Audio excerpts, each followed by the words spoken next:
உங்களோட பேபி சாப்பிடவே மாட்றாங்கன்னு ஃபீல் பண்ணுறீங்களா? அப்போ கண்டிப்பாக இதை செஞ்சு கொடுத்து பாருங்கள். காலிஃப்ளவர் வந்து எடுத்துக்கோங்க. நல்லா வாட்டரில் க்ளீன் பண்ணிக்கோங்க. இந்த க்ளீனிங் ப்ராசஸ் மட்டும் பத்தாது. ஸோ நம்ம வந்து உப்பு, மஞ்சத்தூள் போட்டு நல்லா கொதிக்க வச்சு க்ளீன் பண்ணி எடுத்துக்கலாம். இதை நல்லா க்ளீன் பண்ணி எடுத்து ஒரு பவுலில் வச்சுருங்க. அதுக்கப்புறம் ஒரு குக்கரில் நெய் ஊற்றிக்கோங்க. நம்ம ஸ்மெல்லுக்காண்டி வந்து என்ன வேணுமோ ஆட் பண்ணிக்கலாம். ஸோ நான் வந்து இன்றைக்கி பட்டையும் கிராம்பும் ஆட் பண்ணியிருக்கேன். அது கூடவே வெங்காயம், தக்காளி, உப்பு இதெல்லாம் ஆட் பண்ணி நல்லா வதக்கிக்கோங்க. இஞ்சி பூண்டு பேஸ்ட் வந்து கொஞ்சோண்டு போட்டுக்கலாம். இந்த ஸ்மெல் நல்லா போனதுக்கப்புறம் கொஞ்சமாக வந்து தயிர் ஆட் பண்ணிக்கிறேன்.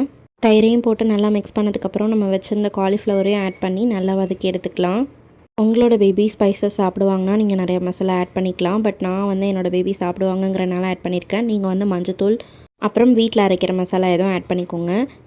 இது கூடவே நம்ம தண்ணி எவ்வளோ ஆட் பண்ணிக்கணுமோ ஆட் பண்ணிவிட்டு ரைஸும் வந்து உங்கள் பசங்க எவ்வளோ சாப்பிட்றாங்கன்றதை பார்த்துக்கிட்டு ஆட் பண்ணிக்கோங்க. 2 விசில் விட்டிங்கன்னா போதும். நல்லா யம்மியான ஒரு ரைஸ் வந்து நமக்கு ரெடி ஆகிடும். ட்ரை பண்ணி பார்த்துட்டு சொல்லுங்கள்.